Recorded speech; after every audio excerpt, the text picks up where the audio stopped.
Di video sebelumnya, kita sudah bahas tentang jendela 1 dan 2. Dua jendela dalam metakognisi yang bikin kamu punya fondasi berpikir yang kuat. Buat kalian yang belum nonton videonya, silahkan cek dulu supaya pembahasan kali ini bisa ngena banget buat kalian. Sekarang, kita akan masuk ke hal yang lebih penting, hal yang lebih dalam. Karena kalau kamu masih ada di jendela 3 dan 4, ada satu fakta pahit. Kamu sebenarnya nggak ngerti potensi dirimu. Kamu nggak sadar apa yang kamu bisa, dan lebih parah lagi, kamu nggak tahu apa yang kamu lakukan. Itu yang bikin kamu stuck, muter-muter di situ aja, dan kayak hidupmu bertahun-tahun itu sama aja.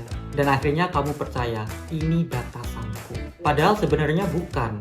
Yang murung kamu itu adalah cara berpikirmu yang salah. Dan kabar baiknya, kamu bisa keluar. Hai, saya Akfian, dan di channel ini kita akan bahas semua hal tentang growth.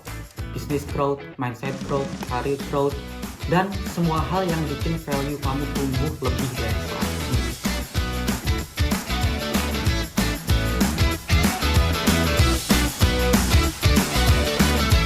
Oke, jadi di video kali ini kita akan bongkar gimana caranya agar kita bisa keluar dari jendela 3 dan 4. Supaya kamu bisa melihat apa sebenarnya potensi dari dirimu yang tersembunyi. Dan bergerak bukan berdasarkan alas asumsi, tapi kesadaran tentang dirimu yang sepenuh-penuhnya. Oke, langsung aja. Jendela yang ketiga, you don't know what you know. Ini jendela yang penuh potensi tersembunyi. Banyak orang yang nggak sadar bahwasanya dia itu punya skill. Dia punya public speaking yang bagus, komunikasi yang bagus, tapi karena dia tidak tahu apa yang dia bisa, akhirnya skill itu hanya mati sia-sia. So, gimana caranya agar kita bisa angkat potensi tersembunyi ini ke permukaan? Yang pertama, kita perlu untuk merefleksi diri sendiri. Simpan pertanyaanmu untuk bertanya ke orang lain apa yang dia lihat ke kita. Tapi kita pertama kali harus menanyakan ke diri kita sendiri. Masalah apa yang pernah aku selesaikan? Peran apa yang sering orang lain minta ke aku? Dan keterampilan apa yang orang bilang aku jago, tapi sebenarnya aku merasa biasa aja. Kedua, baru kita minta feedback ke orang lain. Apa yang dilihat orang lain tentang diri kita, kita coba untuk pahami. Apakah benar saya memiliki skill tersebut? Apakah yang dipikirkan orang lain tentang kemampuan saya itu benar? Nah, di fase ini kita perlu untuk meminta feedback. Terakhir, ubah kemampuanmu menjadi aset nyata. Ketika kamu sudah tahu skill yang kamu kuasai, kamu langsung bisa terapkan.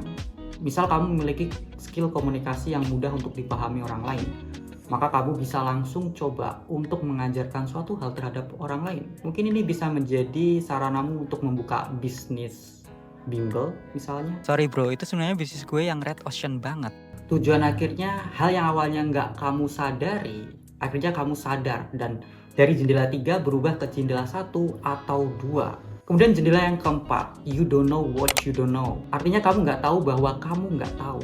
Ini zona paling berbahaya, bukan karena cuman kamu nggak tahu, tapi kamu juga nggak sadar bahwasanya kamu nggak tahu. Misal kamu nggak bisa nyetir mobil, tapi kamu ngerasa kamu itu jago nyetir mobil. Setelah diaplikasikan, ya kemungkinan juga bakal nabrak, kayak gitu. Langkah untuk keluar dari jendela 4 ini agak sulit, dan kemungkinan nggak bisa langsung loncat ke jendela pertama dan kedua. Tapi kamu bisa lakukan step seperti ini. Pertama, kamu harus masuk ke komunitas yang baru, dimana di situ ada beragam orang dengan skill yang berbeda-beda. Kamu bisa belajar, kamu bisa cari tahu, dan akhirnya mindsetmu akan terbuka. Bahwasanya, oh saya tidak paham nih skill kayak gini, ternyata banyak orang yang lebih jago. Step berikutnya, kamu harus lebih sering bertanya. Jangan biarkan rasa penasaran itu diam aja.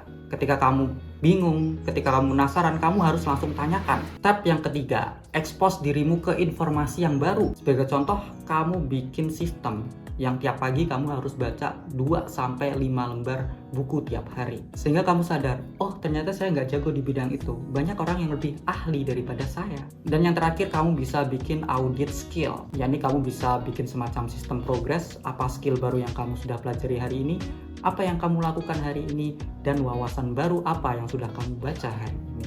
Outputnya, kamu akhirnya sadar bahwasanya masih ada banyak hal yang tidak kamu ketahui, sehingga kamu akan masuk ke jendela 2. Kamu tahu apa yang tidak kamu tahu. Jika kamu terjebak di jendela 3 dan 4, hidupmu akan stagnan. Karena di sana letaknya blind spot dan potensi yang tidak pernah kamu tahu sampai hari ini. Begitu kamu mulai sadar kemampuanmu, sadar potensimu, dan tahu apa yang harus kamu lakukan, maka kamu akan berubah jadi orang yang stuck menjadi orang yang maju. So, kalau kalian merasa video ini menambah insight kalian, jangan lupa subscribe, like, bagikan ke teman kalian yang ajak kalian berjuang, dan Nyalakan notifikasi agar kalian tidak ketinggalan insight berikutnya. So, sampai jumpa di video berikutnya.